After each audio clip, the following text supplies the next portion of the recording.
Marc Aurèle disait que l'ordre commence d'abord dans l'esprit. Cette phrase, courte et claire, garde une sagesse qui traverse les siècles et reste urgente aujourd'hui. Avant de vouloir remettre sa vie sur les rails, il faut regarder à l'intérieur et se demander avec franchise totale, où est ma concentration en ce moment? Si tu te réveilles épuisé, vie dispersée, ressens que tout est à l'envers, ce n'est pas une faiblesse personnelle, ni un signe d'incapacité. C'est seulement l'effet d'une énergie éparpillée dans 1000 directions. Le désordre dehors, bien souvent, n'est que l'écho d'un bruit intérieur jamais apaisé. C'est exactement là que la pensée stoïcienne intervient. Pas comme une suite de jolies phrases à retenir, mais comme une méthode concrète, régulière et profondément humaine pour transformer la confusion en clarté, jour après jour, pas à pas. Imagine que ton esprit soit une maison. Si tu n'arranges jamais, ne nettoies jamais, n'organises jamais, peu à peu elle se remplit de cartons empilés, papiers éparpillés, objets cassés et poussière dans les coins. Au début, tu arrives encore à marcher dans les couloirs, mais bientôt, tu trébuches sur le bazar, perds les clés, oublies des papiers, ne trouves plus ce qu'il faut. Ce n'est pas que tu sois désordonné de nature. Le vrai problème est que tu as laissé entrer plus que tu pouvais ranger. L'esprit fonctionne pareil. Chaque tâche inachevée est une boîte au milieu de la pièce. Chaque discussion restée en suspens est une porte bloquée. Chaque alerte du téléphone, c'est comme quelqu'un frappant sans cesse à la vitre. Rien d'étonnant à ce qu'il manque de place pour respirer, penser ou choisir. Le premier pas stoïcien est d'admettre ça sans détour. La maison est pleine. Le second est d'ouvrir les fenêtres, laisser l'air frais entrer et commencer à remettre de l'ordre. Cette image, en apparence banale, montre pourquoi tant de gens vivent épuisés mentalement. Ce n'est pas parce qu'ils ont peu de temps ou moins de capacité, c'est parce qu'ils portent trop de caisses dans la salle de leur esprit et ne voient pas qu'il suffirait de vider peu à peu pour retrouver de l'espace. Sénèque, dans ses lettres, prévenait « Ce n'est pas que nous ayons peu de temps, c'est que nous en perdons beaucoup. » Réfléchis à ça. Combien d'heures par semaine gaspilles-tu en disputes inutiles, défilements sans fin sur les réseaux, comparaisons dans les applis de photos, inquiétudes pour des choses hors de ton contrôle? On vit dans une époque où il y a trop d'informations, mais peu de bon sens. Tout le monde veut tout savoir, mais rares sont ceux qui filtrent ce qui compte vraiment. On réagit parce que c'est plus facile de réagir que de choisir. C'est plus simple de dire oui à n'importe quelle invitation que de s'arrêter pour penser à ce qui vaut vraiment. Mais chaque fois que tu dis oui à ce qui ne sert à rien, tu dis non à ce qui pourrait bâtir ta vie avec intention. La clarté ne tombe pas du ciel comme un éclair qui illumine la route. La clarté se construit comme on élève un mur, pierre après pierre, choix après choix. Celui qui attend un grand moment de révélation reste presque toujours perdu, alors que celui qui avance par petits pas vers l'ordre gagne en stabilité, même au milieu du chaos. Zénon de Cityon, fondateur du stoïcisme, disait que la maîtrise de soi commence par la discipline intérieure. Mais la discipline ne doit pas être vue comme punition ou dureté aveugle. La discipline, c'est donner la priorité, c'est décider consciemment, avec direction. C'est l'art de dire « maintenant, ceci » et tenir ce choix assez longtemps pour que ça porte fruit. Quand tu appliques la discipline au matin, par exemple, tu choisis que les premières heures servent à ce qui est vital. Organiser la journée, réfléchir, écrire, bouger le corps, bien manger, étudier. Le reste vient après. Ainsi, la journée commence avec cap, pas avec distraction. Pense à la différence entre deux personnes. L'une se lève, prend le portable et passe 40 minutes sur les réseaux. Quand elle s'en rend compte, elle est déjà en retard, tendue, l'esprit éclaté. L'autre se lève, écrit 3 priorités, boit un café tranquille et attaque la première tâche importante. En 1 heure, elle a avancé plus que beaucoup en une demi-journée. La discipline ne fabrique pas des journées parfaites, mais elle crée un rythme. Et ce rythme protège contre le vol invisible de l'attention, la frontière du contrôle et les urgences, pourrait-on dire. Des urgences existeront toujours, car le monde est plein de demandes. Certaines sont réelles, d'autres juste du bruit. Le regard stoïcien trace une limite simple et forte. ce qui dépend de moi et ce qui ne dépend pas. L'opinion des autres, l'humeur du marché, les bouchons, le passé, tout ça existe, mais n'obéit pas à ton ordre. Qu'est-ce qui obéit? Tes pensées, tes interprétations, tes gestes. Cette ligne, posée fermement, coupe l'angoisse en deux. C'est comme en mer, tu ne tiens pas les vents, mais tu peux régler les voiles. Le marin qui veut commander au vent devient fou. Celui qui apprend à l'utiliser avance plus loin. Combien de fois as-tu déjà usé des heures à essayer de changer quelqu'un qui ne voulait pas changer? Ou à ruminer un souvenir que tu ne pouvais pas corriger? Chaque minute là-dedans est une brique placée dans des murs vides. Le stoïcien comprend. Le contrôle a des limites, mais dedans existe toute la force dont on a besoin. Les trois bases de la clarté. La clarté, en vrai, se tient sur trois appuis. But, c'est la réponse au pourquoi. Qu'est-ce que tu veux bâtir et pour quelle raison ça compte? Sans ce cap, tout bruit paraît utile. C'est comme marcher sans boussole, chaque lumière au loin semble un port. Ordre intérieur, c'est le tri. Séparer ce qui est vital de ce qui est accessoire, ce qui dépend de nous, de ce qui ne dépend pas. Sans ce tri, l'esprit devient un grenier rempli de tout. Et un grenier n'est pas un foyer, ce n'est qu'un empilement. Action suivie, c'est le geste répété, même quand l'envie baisse. C'est faire ce qui doit être fait parce que ça doit être fait et pas parce que tu es motivé. La motivation passe, la discipline construit. Au boulot, au lieu d'accepter 10 missions, un stoïcien fixe les 3 qui font vraiment avancer le projet. Quand le patron arrive avec des urgences, il se demande « Ça dépend de moi ? Ça sert l'objectif ? Sinon, ça n'a pas la priorité. » Dans la santé, au lieu d'attendre la semaine parfaite pour se mettre au sport, quelqu'un avec clarté décide « Aujourd'hui, une marche de 20 minutes. Petit, mais concret. » Dans les liens, au lieu d'essayer de changer le caractère d'un partenaire ou d'un proche, le stoïcien change son attitude, fixe des limites, montre de la patience, mais ne gaspille pas d'énergie à vouloir commander l'incontrôlable. Dans la vie en ligne, au lieu de défiler des infos pendant des heures, il pratique le minimalisme d'infos. Choisit 2 ou 3 sources fiables et zappe le reste. Ces gestes paraissent modestes, mais ensemble montent une vie stable. La clarté n'est pas un état loin, réservé à des sages anciens. C'est une pratique dispo aujourd'hui, dans n'importe quel contexte. Marc Aurèle, même avec le poids d'un empire sur les épaules, écrivait chaque jour pour se rappeler l'essentiel. Si lui, au milieu des guerres et des pestes, trouvait de la place pour la clarté, pourquoi pas nous, avec nos vies modernes? La réponse est simple.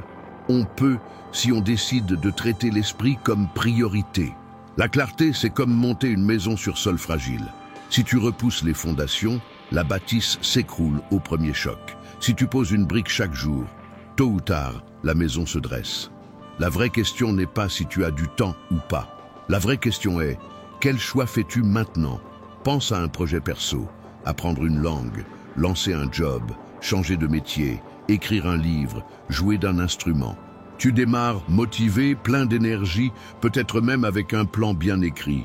Mais vite apparaissent messages pressants, réunions de dernière minute, nuits courtes, sorties sociales, soucis à la maison. Petit à petit, l'élan du début s'éteint. Le projet, qui semblait vital, reste posé dans un coin comme une valise oubliée. Ce scénario est courant. C'est le modèle de l'esprit moderne, toujours capté par ce qui crie le plus fort, pas par ce qui compte le plus. Le regard stoïcien propose une autre demande. Quel est le plus petit geste que je peux faire aujourd'hui pour avancer? Cette demande agit comme une lame qui coupe la paralysie. Tu n'as pas besoin de finir tout le cours, ouvre juste l'appli et fais une leçon. Pas besoin de monter toute l'entreprise, note seulement la première idée. Pas besoin d'écrire tout le livre, une page suffit et 6 pas, un paragraphe. Petit progrès n'est pas arrêt. Une brique par jour fait un mur. Un jour sans brique garde le terrain vide. On se moque facilement d'une page écrite ou d'une leçon de 10 minutes. Ça paraît rien. Mais pense à 1 an. Une page par jour, c'est 365 pages, un livre. 10 minutes d'études par jour, c'est 60 heures en 1 an, plus que beaucoup dans des cours payants. Le secret n'est pas le coup de départ, mais la constance tranquille. Et ces ratés ne disent pas qui tu es, mais j'ai déjà tenté et ça n'a pas marché. Combien de fois as-tu pensé ça? Cette idée est un piège, car elle change un résultat ponctuel en identité fixe. Le stoïcien voit autrement, et ces ratés ne sont pas toi, mais des infos sur le chemin. Chaque erreur est un retour, pas un jugement. Demande concrète. Si une méthode n'a pas marché, quelle idée était fausse? Manquait-il du temps ou la clarté de quoi faire dans ce temps? Manquait-il de l'énergie ou as-tu dépensé l'énergie dans ce qui ne faisait pas avancer ta vie? As-tu lâché trop vite ou insisté trop longtemps dans la mauvaise voie? Ajuster fait partie du jeu. Aucun marin ne change la mer. Il change l'angle des voiles, la vitesse, la route. La demande n'est pas « pourquoi la mer est comme ça ?» mais « que faire avec la mer qui est là ?» Quand tu passes de la plainte à l'ajustement, tu reprends la main. L'erreur cesse d'être échec et devient exercice. Quand l'esprit est embrouillé, les émotions montent le son. Anxiété, honte, hâte, comparaison. C'est comme si chaque pensée parlait avec un mégaphone. Épictète rappelait « ce ne sont pas les faits qui nous troublent, mais les interprétations qu'on choisit ». Deux collègues peuvent entendre la même phrase au boulot. L'un comprend ça comme une attaque personnelle et passe la nuit sans dormir. L'autre prend ça comme un retour utile et ajuste sa façon de faire dès le lendemain. Le fait était le même. L'interprétation a tout changé. L'exercice est simple et demande du courage. Prends une feuille et un stylo. Note la situation qui pèse dans la tête en décrivant juste les faits sans adjectif. Exemple, le client a demandé une correction du rapport. À côté, écris les lectures que tu as mises sur ces faits. Exemple, il ne me fait pas confiance, je suis nul. Je n'aurai jamais d'avenir dans cette boîte. Demande-toi, quelle lecture m'aide à agir? À quelle me bloque? Cette distance entre ce qui s'est passé et ce que je raconte sur ce qui s'est passé rend de l'air à l'esprit. C'est comme entrouvrir une fenêtre dans une chambre étouffée. Tu n'as pas besoin de devenir moine pour vivre avec clarté. Tu as juste besoin de petites pratiques qui gardent ton attention. Ce sont des habitudes courtes, mais fortes, qui agissent comme des ancres au milieu du speed. Au réveil, fixe 3 priorités, pas 10. 3. Mieux vaut finir 3 importantes que accumuler 20 restées en plan. Au milieu de la journée, fais une vérif honnête. Est-ce que je fais ce que j'ai promis à moi-même? Ce rappel simple évite de finir la journée en te sentant utilisé par l'agenda des autres. Le soir, note 3 apprentissages et un ajustement. Ce n'est pas un jugement, mais un recalage. C'est comme le pilote qui analyse son vol avant le décollage suivant. Simple, reproductible, évolutif. En une semaine, tu ressens de la légèreté. En un mois, tu vois du progrès. En un an, ta vie a changé pas parce que le monde est devenu simple, mais parce que ton esprit est devenu solide. On vit noyé de promesses extérieures. L'appli qui va régler ta productivité, le bouquin qui va changer ta vie, la méthode secrète qui va débloquer ton esprit.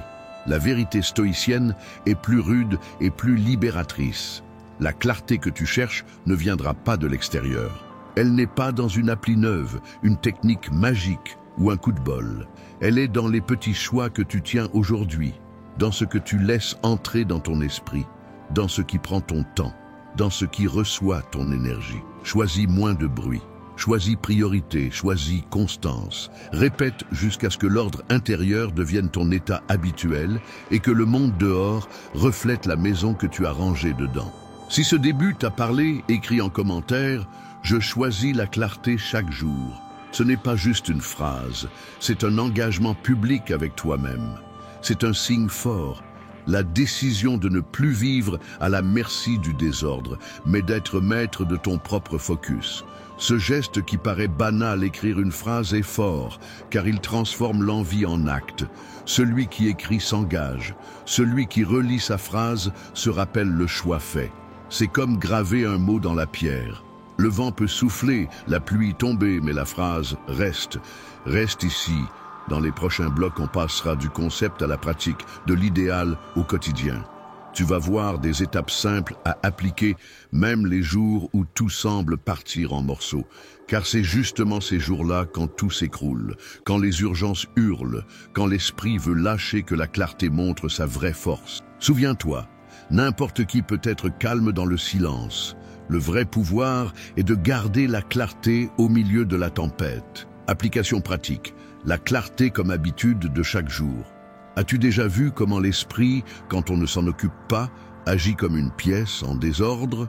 Feuilles partout, objets pas à leur place, cartons ouverts, habits entassés. Une visite rapide suffit pour sentir la confusion. Imagine maintenant vivre chaque jour dans cette pièce, trébucher sur les objets, perdre du temps à chercher quelque chose de simple, étouffer sous le bazar. C'est exactement ce qui se passe quand on ne trie pas ses soucis. L'esprit se remplit de pensées vagues, de promesses en retard et d'angoisses sans but.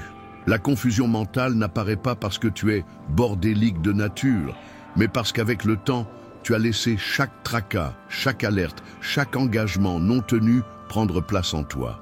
La pensée stoïcienne nous pousse à commencer par le nettoyage, pas celui de dehors, mais celui de dedans, car c'est de là que naît la clarté nécessaire pour agir avec but. Premier exercice, la liste des soucis. La première étape est de mettre en lumière ce qui prend de la place dans ta tête. Prends une feuille, un carnet ou même une appli simple et écris absolument tout ce qui pèse dans ton esprit. Ne filtre pas, n'essaie pas d'ordonner avant d'écrire. Vide juste sur le papier ce qu'il y a dedans. Des grands soucis comme des dettes, des doutes au boulot, des peurs pour demain jusqu'aux petites choses, comme changer une ampoule grillée, répondre à un message en retard ou prendre rendez-vous chez le médecin. Quand tu termines, tu ressens déjà un soulagement. C'est comme ouvrir la fenêtre d'une chambre fermée. Ce qui paraissait un brouillard dans la tête prend une forme claire sous tes yeux. Tu vois clairement le poids que tu portais sans t'en rendre compte. La deuxième étape est le tri. Marque avec un signe, une étoile, un rond, une couleur, tout ce sur quoi tu peux agir directement. Tu ne résoudras peut-être pas tout aujourd'hui, mais tu peux lancer un mouvement. Le reste, ce qui ne dépend pas de toi, ce qui est déjà passé, ce qui est juste une supposition, doit être mis de côté. Cela ne veut pas dire nier la réalité ou être indifférent. Cela veut seulement dire reconnaître que l'énergie est limitée. Et gaspiller de l'énergie sur ce qu'on ne peut pas changer, c'est comme ramer à contre-courant sans fin. Tu t'épuises et tu n'avances pas. Le stoïcien ne nie pas le souci, mais refuse de perdre de l'énergie sur l'incontrôlable. Cette pratique simple rend déjà une clarté immédiate. C'est comme enlever des cartons inutiles d'une pièce pleine. Soudain, il y a de la place pour marcher. Exemple moderne. Pense à quelqu'un endetté. Il passe ses nuits éveillées, imaginant des scénarios terribles. Et si je perds mon travail? Et si je ne peux pas payer l'école des enfants? Et si la banque bloque mon compte? Pendant qu'il se perd dans ses « et si », il ne fait rien de concret. Quand il applique le tri stoïcien, il voit, il ne peut pas changer la politique de la banque, mais il peut renégocier une échéance. Il ne peut pas effacer la dette entière d'un coup, mais il peut couper des dépenses inutiles aujourd'hui. Ce petit pas brise déjà le cercle de la paralysie. Deuxième exercice, rituel quotidien pour l'esprit. Marc Aurèle, empereur de Rome, écrivait chaque jour ses pensées. Il n'écrivait pas pour publier, ni pour impressionner. Il écrivait comme une hygiène mentale, comme on lave son corps ou on se brosse les dents. Si le corps demande des soins quotidiens, pourquoi l'esprit serait-il différent? Tu peux adopter des rituels stoïciens à 3 moments clés de la journée. Matin, après-midi et soir. Le matin, direction avant le désordre. Fixe 3 priorités pour la journée et un principe à pratiquer. Exemple. Aujourd'hui, je vais finir le rapport, prendre soin de ma santé et donner du temps à ma famille. Le principe du jour sera patience. Cette habitude est forte car elle crée une direction avant que le chaos extérieur n'essaie de voler ton agenda.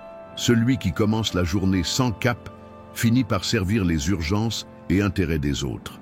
L'après-midi, vérification en cours de route. Fais une pause volontaire. Demande-toi, est-ce que j'agis selon les priorités que j'ai posées ou je me laisse happer par les urgences des autres? Cette vérif est comme régler la barre en pleine traversée. Un petit ajustement fait l'après-midi peut éviter de finir la journée loin du chemin prévu. Le soir, révision sans reproche. Note 3 choses apprises et 1 à améliorer. Ce n'est pas pour générer de la culpabilité, mais pour ajuster. C'est comme le pilote qui, après le vol, regarde ce qui a marché et ce qu'il doit corriger. Cette pratique, répétée, construit une progression constante. Ces rituels jouent comme des ancres. Ils n'organisent pas seulement les pensées, mais entraînent le cerveau à revenir à l'essentiel. L'habitude de se reconnecter à soi, même quelques minutes, crée de la constance. Et la constance, avec le temps, crée de la clarté. Exemple moderne. Pense à une mère qui travaille dehors, gère la maison et les enfants. Elle vit dans la course et s'arrête rarement pour réfléchir. En prenant ces 3 rituels simples, elle voit qu'elle peut mieux gérer son temps, voir ce qui compte vraiment et même réduire la culpabilité de ne pas tout assurer. La clarté ne règle pas par magie les défis, mais elle la rend plus présente et plus solide. 3e exercice, minimalisme mental et matériel. Sénèque mettait en garde contre l'excès, pas seulement de biens, mais de pensée, de stimulation, de tâches. Il disait « La vie suffit pour qu'il organise bien ». L'excès est un voleur caché. Trop de rendez-vous, trop d'infos, trop d'avis. Mais plus ne veut pas dire mieux. Presque toujours, cela veut dire confusion. Le minimalisme stoïcien commence dans la tête. Réduit la prise d'infos inutiles. Pas toutes les nouvelles ont besoin d'être lues. Pas toutes les disputes ont besoin d'être suivies. Pas toutes les opinions ont besoin d'être gardées. Filtre avec logique. Demande-toi, est-ce que ça sert ma vie ou juste ça me pompe de l'énergie? Comme le corps ne supporte pas un régime de plats lourds tout le temps, l'esprit tombe malade s'il est nourri sans filtre. Puis, applique au concret. Enlève les objets sans usage. Un bureau dégagé réduit les distractions. Organise ton espace pour réduire les blocages. Chaque truc de trop est comme une pensée de plus qui prend une place vitale. Imagine un couloir plein de meubles, en travers. Chaque pas oblige à contourner, changer de chemin, perdre du temps. Quand tu vides le couloir, le passage coule. L'esprit marche pareil. Simplifier ouvre la voie à la clarté. Exemple moderne, pense à quelqu'un qui essaie de bosser sur un bureau plein de papiers, câbles, tasses et notes en désordre. Il perd du temps à chercher un stylo, une place pour poser le cahier, du focus pour finir une tâche. Quand il choisit le minimalisme concret, il voit que la productivité monte d'elle-même. Moins d'objets, plus de clarté. Et c'est pareil pour les rendez-vous sociaux et pros. Dire non avec fermeté à des tâches qui n'apportent rien est une forme de minimalisme vital. L'espace qui reste n'est pas vide. C'est un espace fertile pour ce qui compte vraiment. Ces 3 premiers exercices, la liste des soucis, les rituels quotidiens et le minimalisme, créent déjà un changement visible. Ils servent comme des bases solides. Tu vois que le chaos dehors n'a pas baissé, mais ton esprit a gagné de l'air pour souffler, penser et choisir. L'étape suivante sera le 4e exercice. Action volontaire. Car la clarté n'est pas seulement enlever, revoir ou simplifier. C'est aussi agir avec but. 4e exercice. Action volontaire. Les stoïciens n'étaient pas des penseurs qui restaient juste à réfléchir sur la vie. Ils ne restaient pas dans des débats vagues ou théories jolies sur le papier. Ils agissaient. Mais leurs gestes étaient différents de ceux qu'on voit souvent dans notre époque pressée. Leurs actions étaient choisies, jamais seulement réactives, jamais fruit d'élan aveugle ou du besoin de paraître occupé. Et voilà une nuance clé. Être occupé n'est pas pareil qu'être productif. Combien de gens tu connais qui courent toute la journée, répondent à 1000 demandes, écrivent des centaines de messages, participent à plein de réunions, mais à la fin de la semaine, voient qu'ils n'ont pas avancé d'un vrai pas? C'est comme courir un marathon sans ligne d'arrivée, beaucoup d'efforts, aucun sens. Le stoïcien, au contraire, garde une demande simple et forte. Ce geste me rapproche ou m'éloigne de la vie que je veux bâtir. C'est la règle, le filtre, la boussole. Le contrôle, avant d'agir. Fais cet essai. Avant de lancer une tâche, stoppe un instant. Inspire profond et demande-toi, est-ce que ça sert mon but? Si la réponse est oui, fais-le avec discipline, sans attendre l'envie du moment. Si la réponse est non, enlève ou passe à quelqu'un d'autre. Ça paraît trop simple pour changer, mais c'est là que se cache la force. C'est le basique qui, répété, change la route de la vie. Ce tri évite l'erreur la plus courante.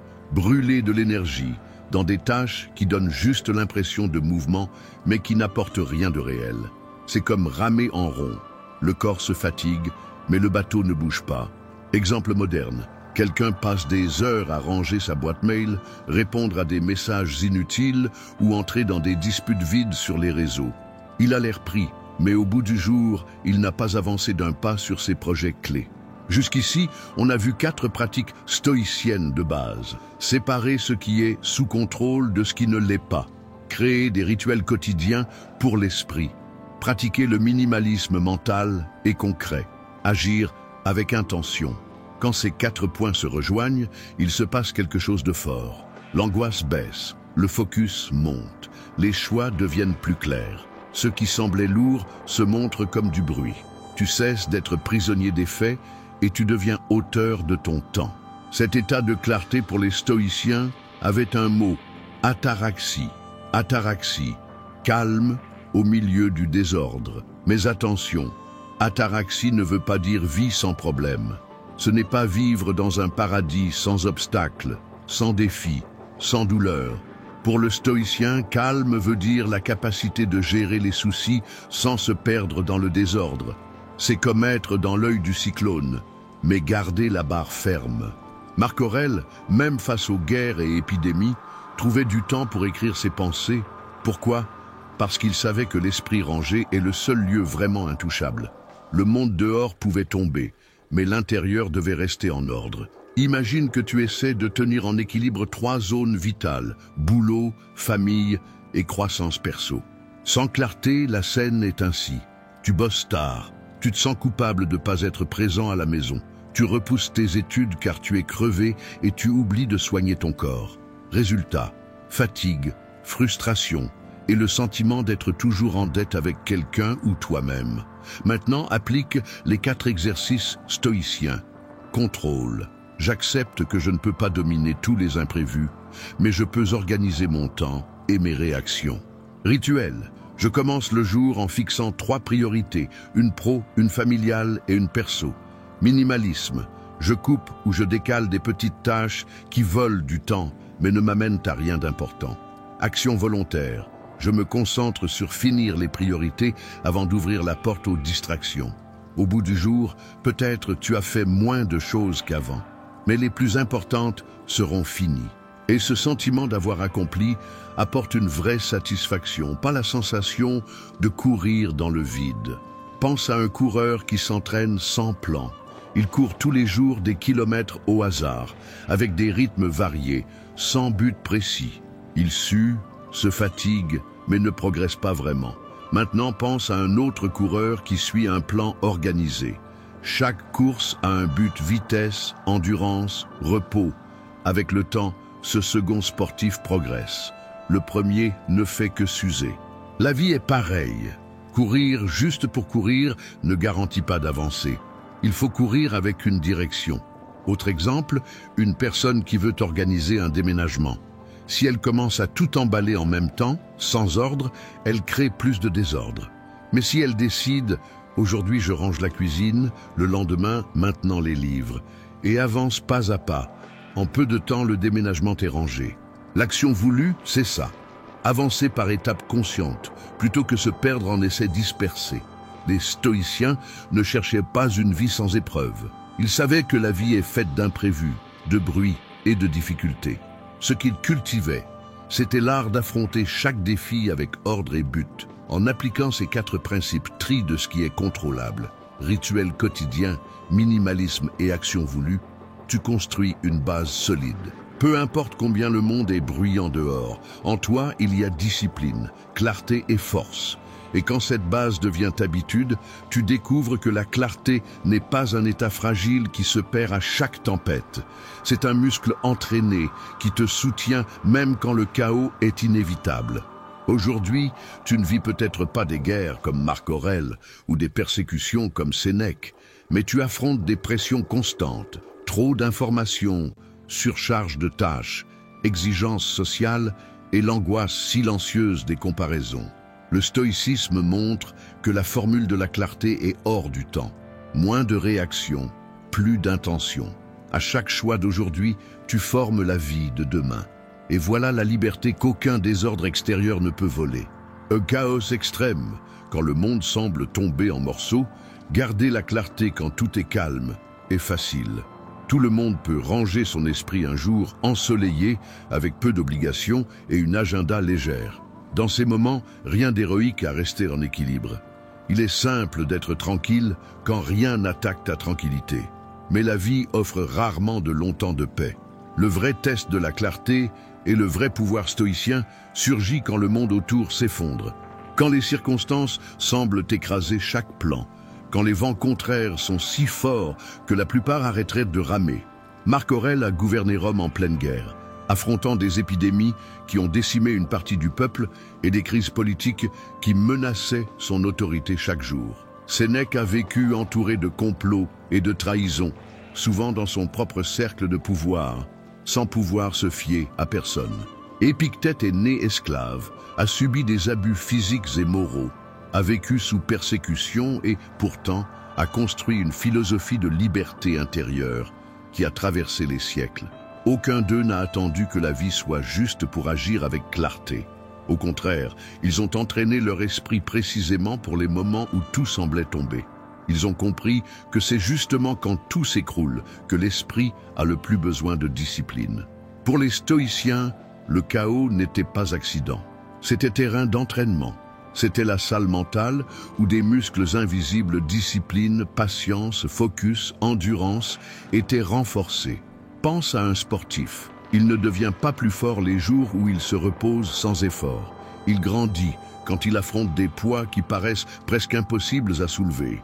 La vie est pareille, sans résistance, pas de croissance. Marc Aurèle a écrit dans ses pensées « L'obstacle à l'action fait avancer l'action. Ce qui bloque le chemin devient le chemin. » Cette phrase est une clé. Elle change totalement la façon de voir les crises. Plutôt que voir les obstacles comme des freins, les stoïciens les voyaient comme des consignes cachées. Chaque difficulté porte une leçon en elle. La logique stoïcienne appliquée au chaos. Chaque situation dure peut être souci et chance en même temps. Le retard au boulot peut être un exercice de patience et d'organisation. Le problème d'argent peut être un exercice de discipline, créativité et adaptation. Le refus dans une relation peut être un exercice d'introspection et de force intérieure. Une maladie peut devenir un exercice d'humilité, d'acceptation et de retour à l'essentiel. Bien sûr, quand la douleur brûle, on ne pense pas à des chances. L'élan naturel est de se plaindre, fuir ou se poser en victime. Mais c'est là que le stoïcien pose la question qui change tout. Quelle est la prochaine action minime que je peux faire pour reprendre le contrôle? Vois, il ne s'agit pas de tout régler d'un coup. Ce serait irréel. Le désordre est trop grand pour être dompté d'un seul geste. La clé est de choisir un point et avancer. C'est comme éteindre un feu. Tu ne cours pas sauver les meubles d'abord. Tu éteins les flammes. Après seulement, tu penses au reste. Exemple moderne. Imagine un salarié noyé sous les délais. Projets en retard, mails sans réponse, messages empilés sur son portable. L'instinct est de paniquer, ouvrir 10 fenêtres, essayer de tout faire à la fois et finir la journée encore plus perdue. Le regard stoïcien voit autrement. Il demande « Quelle est l'unique action qui, faite maintenant, aura le plus d'effet pour réduire cet incendie ?» Peut-être répondre à un client clé. Peut-être finir une tâche cruciale qui libère les autres. Peut-être juste couper les alertes et garder 1 heure de concentration totale. Ce petit geste ne règle pas tout, mais rend le minimum d'ordre. Et ce minimum suffit pour commencer à changer la partie. Cette idée te sort du rôle de victime et te place dans le rôle de stratège. La victime demande « Pourquoi ça tombe sur moi? Pourquoi ma vie est si dure ?» Le stratège demande « Comment puis-je utiliser ça pour devenir plus fort? Quelle part de ce désordre est sous mon contrôle direct ?» Ce changement de question change l'état intérieur. La première mène à l'arrêt, la seconde mène à l'action. La première nourrit le ressentiment, la seconde nourrit la croissance. Le chaos est comme une mer agitée. Le marin novice regarde les vagues et sent la peur, car il ne voit que la taille du danger.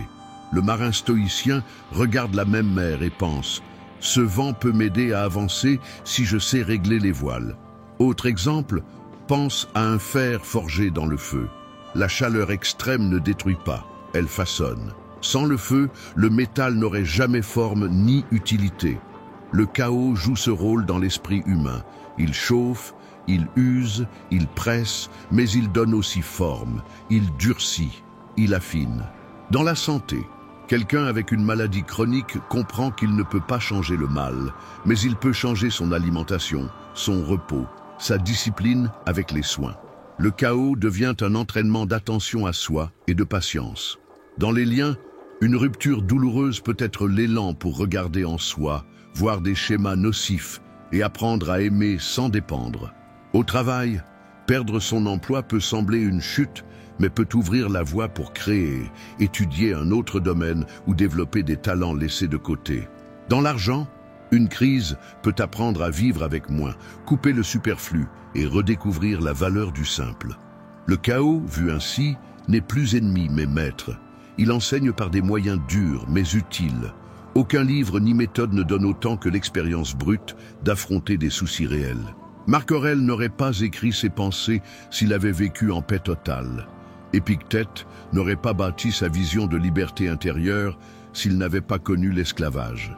Sénèque n'aurait pas pensé si fort au temps s'il n'avait pas vécu sous menace constante. Ainsi, chaque crise dans nos vies est aussi une page d'apprentissage, écrite en lettres de feu. À nous de choisir. Allons-nous la lire comme malédiction ou comme leçon? Le chaos est inévitable, mais il peut servir d'entraînement. Chaque épreuve est souci et chance en même temps. Le geste minimum est la clé pour reprendre la main. Les bonnes questions changent l'attitude, de victime à stratège. Le chaos est un maître muet, qui enseigne ce qu'aucune paix n'enseigne. Stratégie 2, pratiquer la distance émotionnelle. Dans les crises, les émotions s'allument comme des flammes qui avalent vite la clarté. Colère, peur, détresse, rancune. Le cœur s'emballe, l'esprit s'accélère et chaque pensée semble un tonnerre qui frappe sans pause. Épictète, expert à transformer la douleur en sagesse, disait « Ce ne sont pas les choses qui nous troublent, mais l'idée que nous avons d'elles. » Cette phrase est un plan pour qui veut traverser ces tempêtes intérieures. Ce qui blesse n'est pas seulement le fait, mais l'étiquette émotive qu'on lui colle. La distance émotionnelle n'est pas froideur, ni indifférence. C'est lucidité. C'est la capacité de voir la scène comme si tu étais un conseiller extérieur, analysant les faits, pas seulement réagissant avec instinct. Imagine un conflit au travail. Deux collègues crient fort, la pression du chef monte et tout le monde autour respire la tension.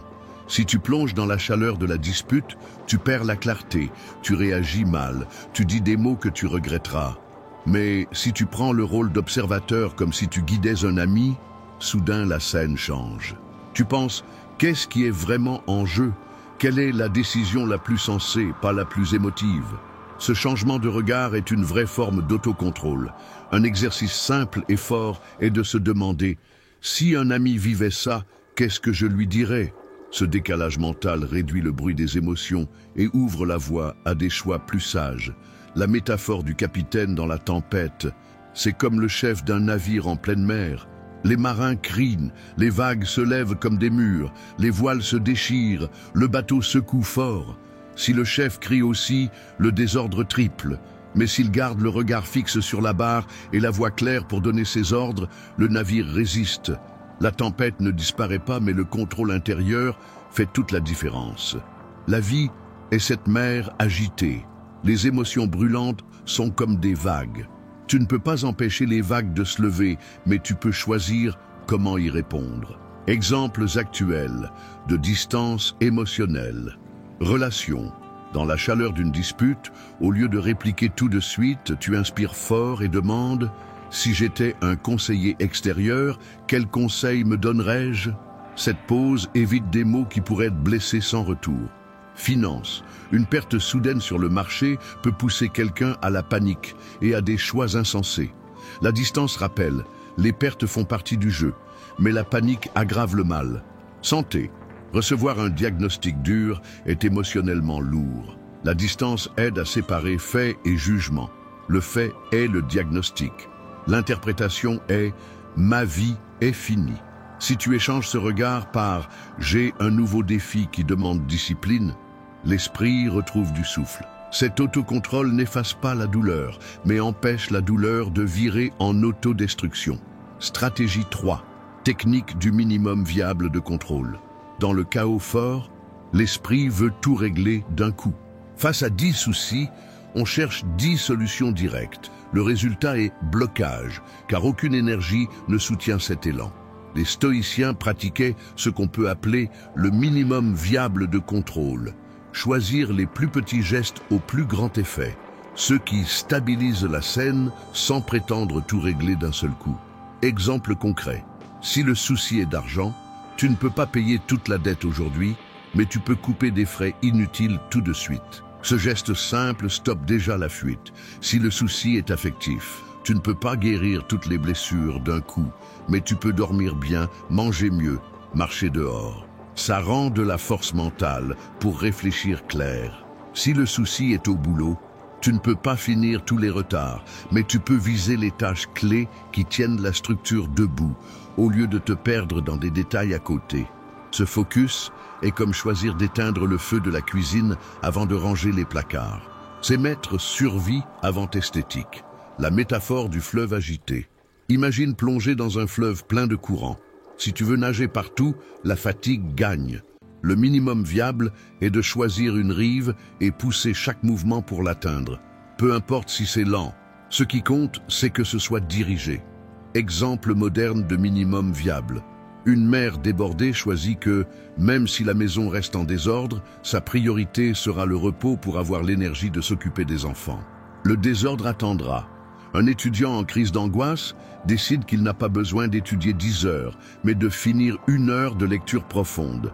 7 heures est la rive choisie. Un entrepreneur avec une boîte en crise choisit que, avant d'investir en nouveautés, il doit sauver le contrat le plus important avec le client majeur.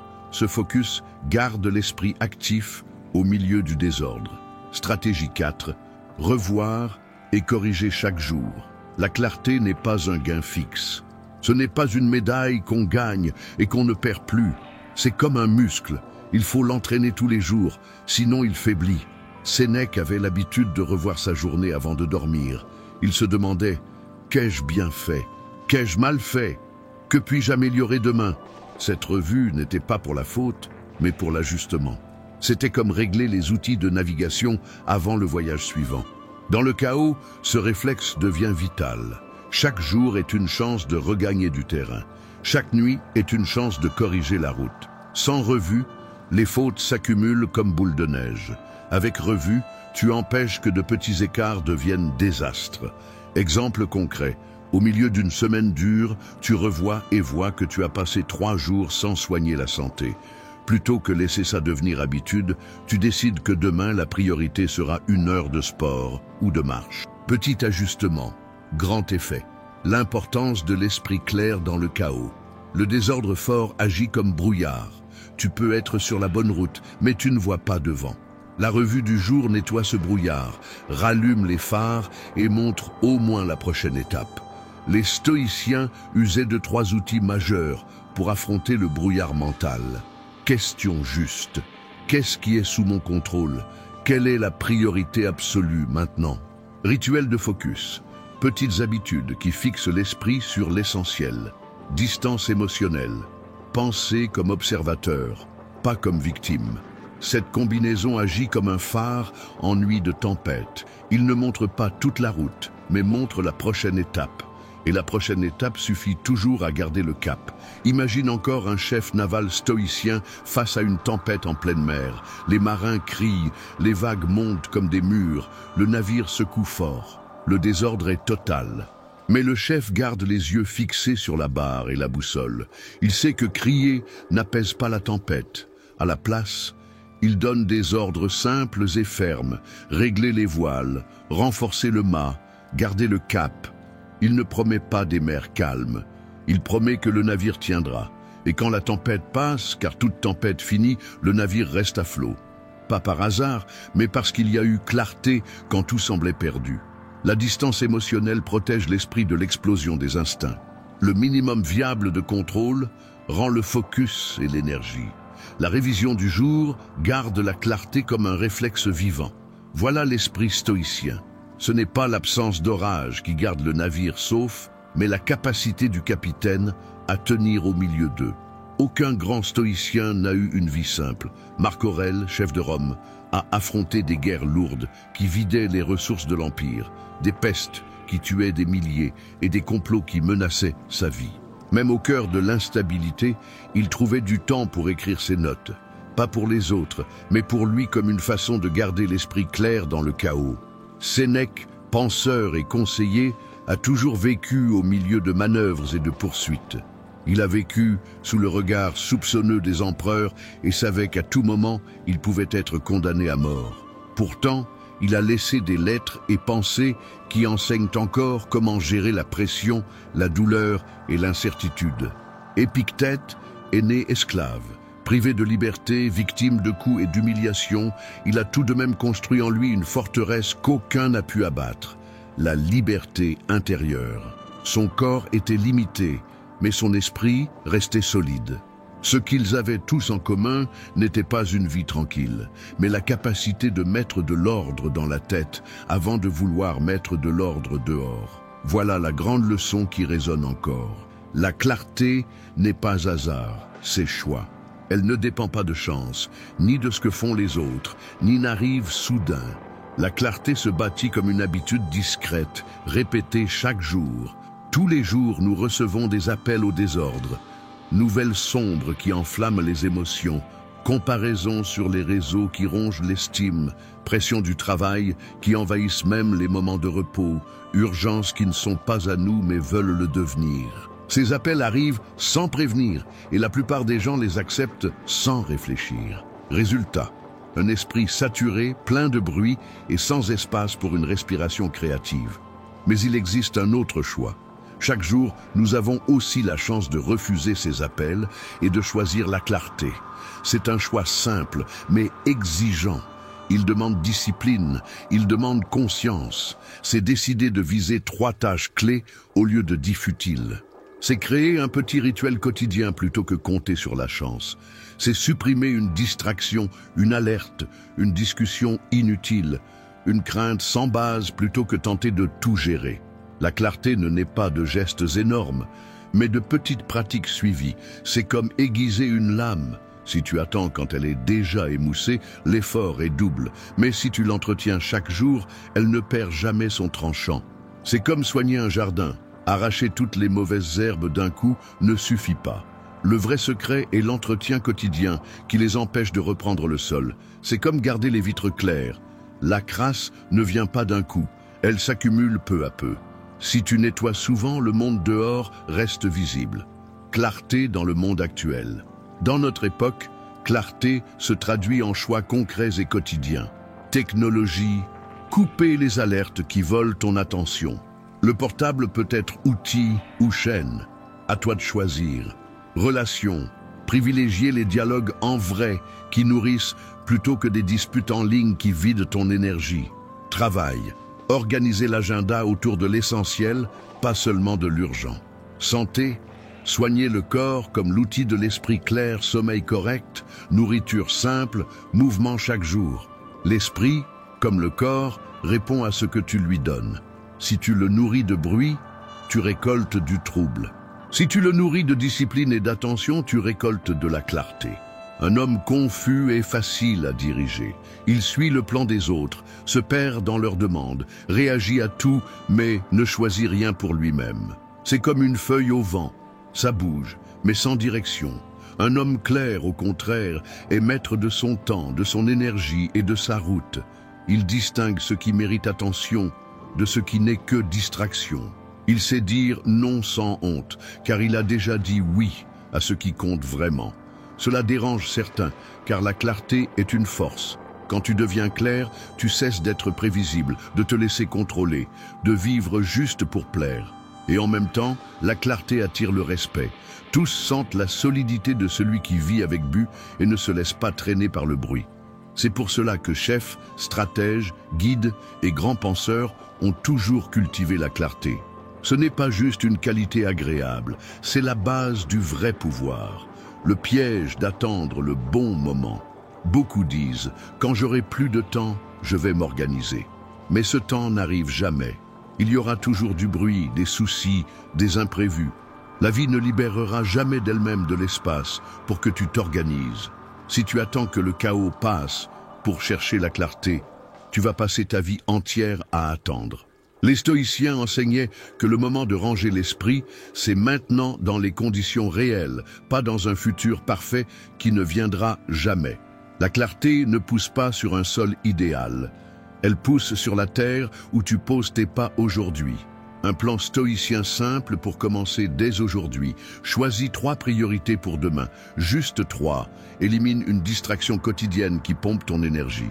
Crée un petit rituel, matin, après-midi ou soir, pour réviser ton esprit. Garde 10 minutes le soir pour revoir ce qui a marché et ce qui peut être changé. Répète sans rater. Petits ajustements accumulés construisent la clarté comme une boule de neige qui prend force. La forteresse de la clarté. Pense à la clarté comme une forteresse invisible. Tes valeurs sont les murs qui tiennent la bâtisse. Tes habitudes sont les gardiens qui gardent le chaos dehors. Ta discipline est le pont entre savoir et vraiment faire. Quand cette forteresse tient debout, le chaos peut crier dehors, mais il ne trouve pas d'ouverture pour entrer. Voilà la vraie liberté, ne pas dépendre des conditions extérieures pour vivre en ordre intérieur. Sénèque rappelle, la vie n'est pas courte, mais mal gérée. Marc Aurèle confirme, la vie d'un homme est ce que ses pensées en font. Épictète conclut, n'attends pas que les choses arrivent comme tu veux, accepte-les et avance. Ce qu'ils disent de tous est clair, la clarté est ton devoir. Si tu ne prends pas cette charge, le monde décidera à ta place. Et le monde n'a aucun intérêt à ranger ta vie. Si tu es arrivé jusqu'ici, bravo. Peu de gens ont la discipline d'aller jusqu'au bout. Cela montre que tu es constant, décidé et capable de tenir les rênes de ta vie. Maintenant, dis à voix haute ou écris « Je choisis la clarté chaque jour. Je suis allé jusqu'au bout. Je suis constant. Je vais gagner. » Ces phrases sont plus que des mots. Ce sont des engagements pris publiquement. Ce sont des repères symboliques. La décision de ne plus vivre au hasard du chaos, mais de devenir maître de ton focus. Ne t'arrête pas là. Si tu veux continuer à fortifier ton esprit et avancer sur le chemin stoïcien, continue à consommer du contenu qui nourrit, réfléchis chaque jour et pratique les exercices proposés. Chaque pensée est un entraînement. Chaque pratique est une pierre de plus dans ta forteresse intérieure. Et souviens-toi, au final, le chaos n'est pas ton ennemi. Ton vrai ennemi est le manque de clarté. Choisis clarté. Choisis discipline. Choisis vivre comme un stoïcien. Beaucoup répètent « Quand j'aurai plus de temps, je vais m'organiser. Quand les choses seront calmes, je vais soigner l'esprit. Quand je serai moins pris, je vais remettre ma vie en ordre. » Mais ce temps n'arrive jamais. Il y aura toujours bruit, soucis, imprévus. La vie ne va jamais libérer d'elle-même l'espace pour que tu t'organises. Si tu attends que le chaos passe pour chercher la clarté, tu vas passer ta vie entière à attendre. Les stoïciens disaient que le moment de ranger l'esprit, c'est maintenant dans les conditions présentes, pas dans un futur parfait qui n'existera pas. La clarté ne pousse pas dans des jardins idéaux, mais dans la terre où tu marches aujourd'hui, même si elle est sèche, dure ou en désordre. Imagine un étudiant qui attend d'avoir l'inspiration pour commencer à écrire son mémoire, ou un travailleur qui attend d'avoir plus de temps pour entreprendre, ou quelqu'un qui attend un moment meilleur pour prendre soin de sa santé. Le temps passe, les années s'accumulent, et ce moment n'arrive jamais. Le stoïcien n'attend pas, il agit dans le terrain qui existe. Si tu te sens perdu, commence petit. Voilà un plan simple, inspiré des stoïciens. Choisis 3 priorités pour demain. Juste 3, pas 10, pas 20. 3. Élimine une distraction qui pompe ton énergie chaque jour. Ça peut être une alerte, une discussion inutile, une tâche sans but réel. Crée un petit rituel. Le matin, écris un principe pour guider ta journée. L'après-midi, fais une pause de vérif. Le soir, note les leçons. Garde 10 minutes en fin de journée pour revoir. Demande-toi, Qu'est-ce qui a marché? Que puis-je ajuster? Répète sans rater. Ces petits ajustements, accumulés dans le temps, donnent la clarté comme une boule de neige qui prend force. Au début, il semble léger. Après des mois, il change ta vie. Pense à la clarté comme une forteresse invisible. Tes valeurs sont les murs qui soutiennent la structure. Tes habitudes sont les gardiens qui gardent le chaos dehors. Ta discipline est le pont entre savoir quoi faire et vraiment le faire. Quand cette forteresse est debout, le chaos peut hurler dehors, mais il ne trouve pas d'entrée. Tu ne contrôles pas le monde, mais tu contrôles les portes de ton esprit. Voilà la vraie liberté. Ne pas dépendre des conditions extérieures pour vivre en ordre intérieur. Dans la vie concrète, ça veut dire ne pas se laisser dominer par l'humeur des autres, ne pas se perdre dans les ragots de bureau, ne pas gaspiller d'énergie sur des soucis qui ne changent rien. C'est lever des murailles intérieures qui protègent l'attention, le temps et l'énergie, les trois biens les plus précieux de l'existence. Les grands maîtres nous ont laissé des rappels sans âge. Sénèque, la vie n'est pas courte mais mal gérée. Marc Aurèle, la vie d'un homme est ce que ses pensées en font. Épictète, n'attends pas que les choses arrivent comme tu veux, accepte-les et avance. Ce qu'ils disent tous est simple, la clarté est ton devoir. Si tu ne prends pas ce devoir, le monde décidera pour toi. Et le monde, avec ses bruits et urgences, n'a aucun intérêt à ranger ta vie. La confusion est bruyante, la clarté est calme. Tandis que la confusion crie et demande réaction rapide, la clarté regarde, réfléchit et choisit. Si tu es arrivé jusqu'ici, bravo. Peu de gens ont la discipline d'apprendre jusqu'au bout. Cela montre déjà que tu es constant, décidé et capable de tenir les rênes de ta vie. Maintenant, prends un engagement. Écris en commentaire. Je choisis la clarté chaque jour. Je suis allé jusqu'au bout. Je suis constant. Je vais gagner. Ce n'est pas juste une phrase, c'est une décision publique. C'est une preuve de discipline. C'est un rappel qui va résonner dans ton esprit quand la tentation de la distraction reviendra. Ne t'arrête pas là. Si tu veux continuer à fortifier ton esprit et avancer sur le chemin stoïcien, va de l'avant. Clique sur les vidéos qui apparaissent maintenant à l'écran et poursuis la route. Chaque réflexion est un entraînement de plus. Chaque pratique est une pierre de plus dans la construction de ta forteresse intérieure. Et souviens-toi, au final, le chaos n'est pas l'ennemi. Le vrai ennemi est le manque de clarté. Choisis clarté, choisis discipline, choisis vivre comme un stoïcien.